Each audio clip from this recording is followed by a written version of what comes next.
ঘরের দরজার মধ্যে দাঁড়া কয় স্বামী আমার এখন এই ফাইনাল হয়ে যাবে, আপনি কোরআনকে গ্রহণ করবেন নাকি আমি সুন্দরী বিবিকে আপনি গ্রহণ করবেন? আল্লাহর বান্দা যুবক অন্তরটা যেমন পুড়ে গেছে, চোখ বেয়ে বেয়ে পানি পড়তেছে। আল্লাহর বান্দা যুবক একবার কোরআনের দিকে তাকায় আর একবার সুন্দরী বিবির দিকে তাকায়। আল্লাহ তাআলা হেদায়েতের দৌলত দিয়ে দিছে। যুবকটা ডাক দেয়া কয় স্ত্রী আমার, আমার ভালোবাসার পাত্র আল্লাহ তাআলার মহাগ্রন্থ কোরআন, এই কোরআনকে গ্রহণ করিয়া আমি আল্লাহর বান্দা তোমার মতো স্ত্রীকে 3 তালাক দিয়া তোমাকে চিরদিনের জন্য বিদায় করে দিলাম। কাদের তুল রত্তুদারি বরকামাল আন্তা রব্বি আন্তা হাসবি জুল জালাল তুই কাদের জলিলুল্লাহ জাহাদার বহর হালে তুই মেরা নিগাহদার। খারাপ লাগেনি? ও এলাকার মুসলমান, পাকিস্তানের মসজিদের খতিব সাহেব তিনি বয়ান করেন, ও এলাকার মানুষ, আমার মসজিদের মধ্যে এমন একটা যুবক 5 ওয়াক্ত নামাজ পড়ে, আল্লাহর বান্দা তো কোনো বিবাহ শাদী করেনি। আল্লাহর বান্দা যুবক, যুবকটা খুবই ভালো, যুবকটা 5 ওয়াক্ত নামাজ পড়ে আমাদের সাথে। নামাজের পরে আবার আমরা সকলে বিভিন্ন আড্ডা দিতাম। আল্লাহর বান্দা আমাদের সকলের বিগ্রহে চলতেছে, হঠাৎ করে আল্লাহর বান্দা কোথাও যেন চলে গেছে। এলাকার প্রত্যেকটা মানুষ তাকে বিভিন্ন সমালোচনা করতেছে তার বিরুদ্ধে। যুবকটা কতই না বড় ভালো ছিল, সে চলে যাবে কোনো বাধা নাই, কিন্তু শেষ পর্যন্ত কেন আমাদেরকে বলে গেল না? এলাকার মানুষ সকলে ক্ষিপ্ত হয়ে যায়। আল্লাহর বান্দা ইমাম সাহেব বলেন, যুবকটা চলে গেল, কয়েকটা বছর পার হয়ে যায়। আল্লাহর বান্দা একদিন হঠাৎ করে হাজির হয়ে গেছে। আমি একদিন আসরের নামাজ পড়ব, মসজিদের কাতার সোজা করব, এমন সময় পিছনের দিকে তাকায় দেখে ওই যুবকটা পিছনে দাঁড়ায় আছে। আমি তাকে এমন একটা ইশারা দিলাম, তুমি নামাজের পরে বলবা তোমার সাথে আমাদের কথা আছে। এবার নামাজ শেষ, এলাকার মুসল্লিয়ানে কেরাম তাকে দেখার জন্য বড় পাগল।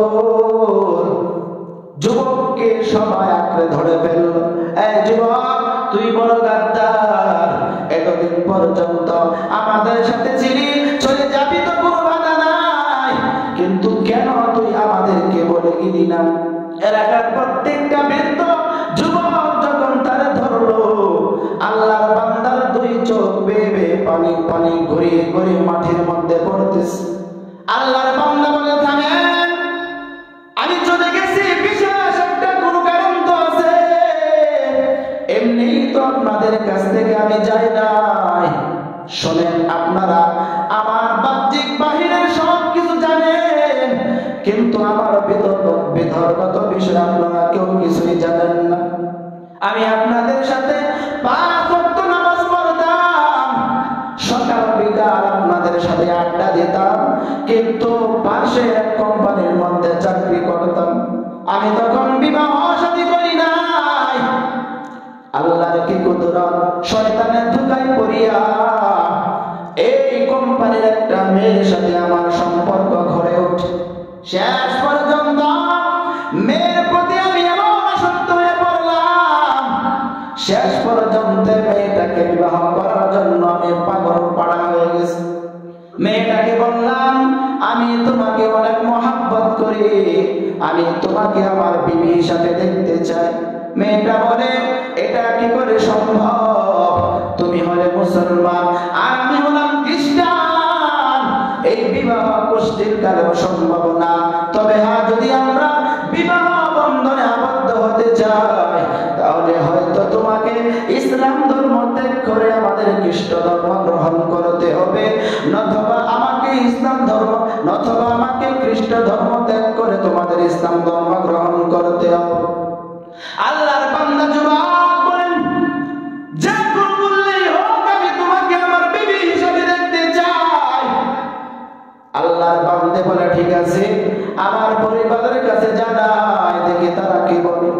আল্লাহর বান্দি চলে যায় পরিবারের কাছে। জিজ্ঞাসা করার পর আল্লাহর বান্দার কাছে সকালবেলা ওই পাঠালেন, যাও তোমাকে ডাকাইছেন, খ্রিস্টান মেয়ের বাড়ি চলে যাও। খ্রিস্টান মেয়ের বাড়ি সকালবেলা আল্লাহর বান্দা চলে যায়। গিয়া থেকে ঘর ভর্তি মানুষ। আল্লাহর বান্দা কিছুটা ভয় পেয়ে গেল, বিবাহের কথা বলবে, কিন্তু ঘরের ভিতরে এত মানুষকে। আল্লাহর বান্দার মনের ভিতরে বড় একটা ভয়, আমাকে কি মারার কোনো চিন্তাধারা করতেছি নাকি। আল্লাহর বান্দা চিন্তা করে করে বিদায়, এক মনে চিন্তা করে যাব, আরেক মনে চিন্তা করে যাব না। আল্লাহর বান্দা এবার সিদ্ধান্ত করে বসলো, মরলে মরলো, বাঁচবে বাঁচবো। আল্লাহর বান্দা চলে যায় খ্রিস্টান মেয়ের ঘরে। খ্রিস্টান মেয়ের বাবা ডাক দিয়া করে, যুবক, তুমি নাকি আমার মেয়েকে বিবাহ করতে চাও? বলে, হ্যাঁ, তোমার মেয়েকে বিবাহ করার জন্যই তো এত দূরে আসলাম। আল্লাহর বান্দাকে ওই খ্রিস্টান মেয়ের বাবা ডাক দিয়া কয়, তুমি যদি আমার মেয়েকে বিবাহ করতে চাও, তাহলে প্রথমত তোমাকে কয়েকটা শর্ত পূরণ করতে হবে। এক নাম্বার শর্ত, তোমাকে ইসলাম ধর্ম ত্যাগ করে আমাদের খ্রিস্ট ধর্ম গ্রহণ করতে হবে। আল্লাহর বান্দা সকাল সন্ধ্যা কুরআন তিলাওয়াত করত। আল্লাহর বান্দা যদি কোনোদিন সকালবেলা কুরআন তিলাওয়াত না করত, তাহলে তার কেমন জানি সকালেই হতো না। আল্লাহর বান্দা কোনোদিন যদি সন্ধ্যাবেলা কুরআন তিলাওয়াত না করত, তাহলে তার কেমন জানি সন্ধ্যাই হতো না। ওই সকাল সন্ধ্যা কুরআন পড়নেওয়ালা যুবক মেয়ের প্রতি আকৃষ্ট হইয়া আল্লাহর বান্দা সরাসরি তাৎক্ষণিকভাবে বলে ফেলল, আমি এখনই ইসলাম ধর্ম ত্যাগ করে তোমাদের খ্রিস্ট ধর্ম আমি গ্রহণ করিয়া নিলাম। নাউজুবিল্লাহ নাই। খ্রিস্টান মেয়ের বাবা অবাক হয়ে যায়, আরে একে দেখি পাগল, একটা মেয়ের জন্ম ইসলাম ধর্ম ত্যাগ করে নিবে। আল্লাহর বান্দা আরে আবেগ দেখে খ্রিস্টান মেয়ের বাবা চিন্তায় পড়ে গেল, আরে একে দিয়া তো আরো অনেক কাজ করানো সম্ভব। এবার খ্রিস্টান মেয়ের বাবা ডাক দিয়া কয়, তুমি যদি আমার মেয়েকে বিবাহ করতে চাও, তাহলে আরো কয়েকটা শর্ত তোমাকে পূরণ করতে হবে। আর একটা শর্ত হলো, তুমি যদি আমার মেয়েকে বিবাহ করতে চাও, তাহলে তোমার মা বাবা, ভাই বোন, আত্মীয় স্বজন সকলকে তোমার ছেড়ে দিতে হবে।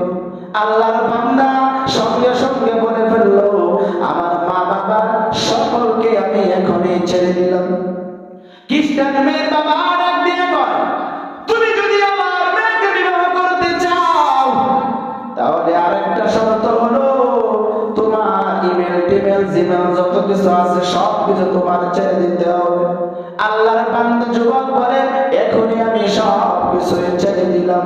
খ্রিস্টান মেয়ের বাবা ডাক দিয়া কয়, তুমি যদি আমার মেয়েকে বিবাহ করতে চাও, তাহলে আরেকটা শর্ত হলো, আমার মেয়েকে বিবাহ করার জন্য আরেকটা শর্ত, যদি আমার মেয়েকে বিবাহ করো, তাহলে এই সিটির মধ্যে তুমি আর থাকতে পারবা না। তোমাকে তোমার সাথে আমার মেয়েকে বিবাহ দেওয়ার পরে তোমাকে অন্য সিটির মধ্যে চলে যেতে হবে।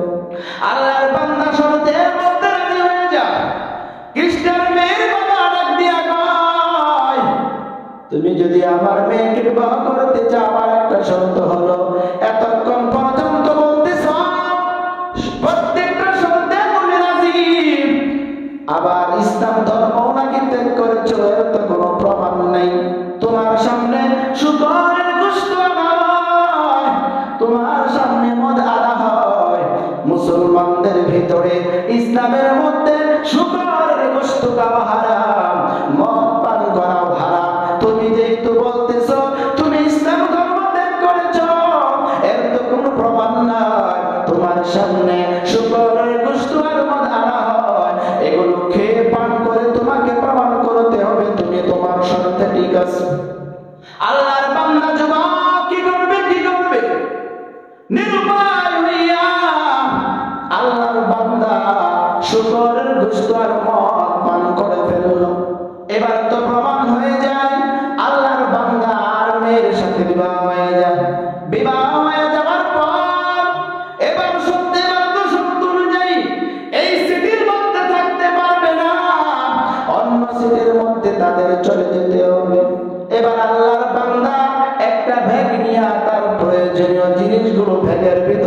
করতেছে, আর যেগুলো জিনিসের প্রয়োজন নাই সেগুলোকে আল্লাহর বান্দা ফেলে দিতেছে। আল্লাহর বান্দা তার কাপড় চোপড় তার ব্যাগের ভিতরে ভরতেছে,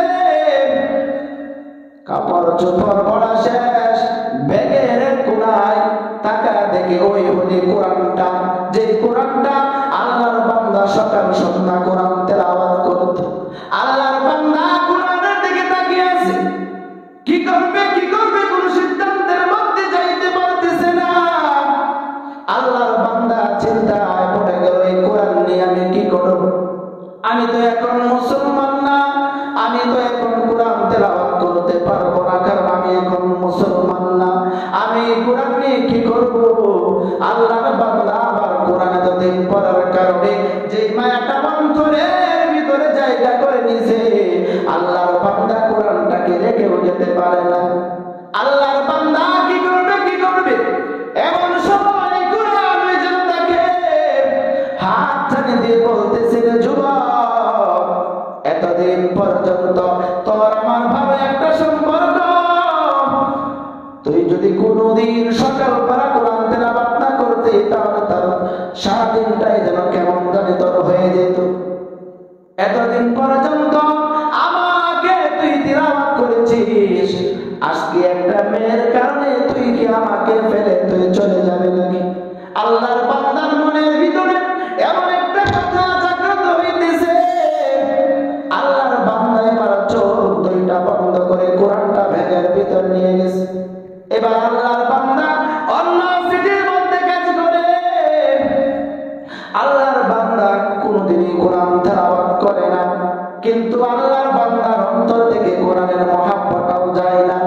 আল্লাহর বান্দা কোরআন তেলাওয়াত করে না, কিন্তু আল্লাহর বান্দা এই কোরআনটা এমন একটা জায়গার মধ্যে রেখে দিয়েছে, সকালবেলা যখন আল্লাহর বান্দা কাজে যায়, সুন্দর বিবের দিকে না তাকাইয়া সর্বশেষ কোরআনের দিকে দৃষ্টি দেয়া, তারপরে আল্লাহর বান্দা কাজে যায়।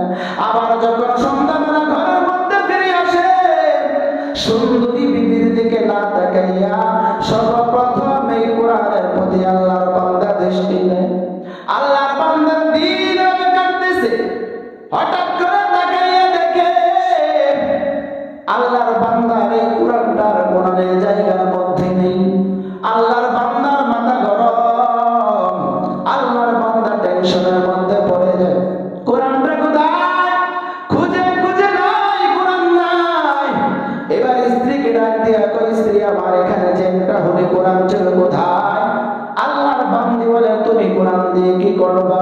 বলে, বল কোরআন কোথায় রেখেছিস? আল্লাহর বান্দি বলে, তুমি এখন মুসলমান না, এই কোরআনের আমাদের কোনো প্রয়োজন নাই। যে জিনিসটা আমাদের কোনো প্রয়োজন নাই, সেই জিনিস হিসাবে কোরআনটাকে আমি ডাস্টবিনের মধ্যে ফেলে দিয়েছি। আল্লাহর বান্দা যুবক মাথা গরম, আল্লাহর বান্দা চিৎকার দিয়ে কয়, কোরআন কই, কোরআন কই। আল্লাহর বান্দা চিৎকার দিয়ে কোরআন খুঁজে, কিন্তু না, আল্লাহর বান্দা কোরআনটাকে পাই না। হয়তো অনেকক্ষণ আগে কোরআনটাকে ফেলে দিয়েছে, এরপরে অনেক মানুষ হয়তো ওইখানে ময়লা ফেলেছে। আল্লাহর বান্দা কোরআন খুঁজে না, কোরআন কোথাও খুঁজে পাওয়া যায় না। অবশেষে কোরআনটা পেয়ে একবার মুখের মধ্যে লাগায়, আর একবার কপালের মধ্যে লাগায়, আর একবার চুমুকায়। এবার আল্লাহর বান্দা কোরআনটাকে নিয়ে ঘরের দিকে রওনা। ঘরের দরজার মধ্যে যখন যায়, সুন্দরী বিবি ঘরের দরজার মধ্যে দাঁড়া কয়, স্বামী আমার এখন এই পায়না হয়ে যাবে, আপনি কোরআনকে গ্রহণ করবেন নাকি আমি সুন্দরী বিবিকে আপনি গ্রহণ করবেন? আল্লাহর বান্দা যুবক অন্তরটা যেমন পুড়ে গেছে, চোখ বেয়ে পানি পড়তেছে। আল্লাহর বান্দা যুবক একবার কোরআনের দিকে তাকায়, আর একবার সুন্দরী বিবির দিকে তাকায়।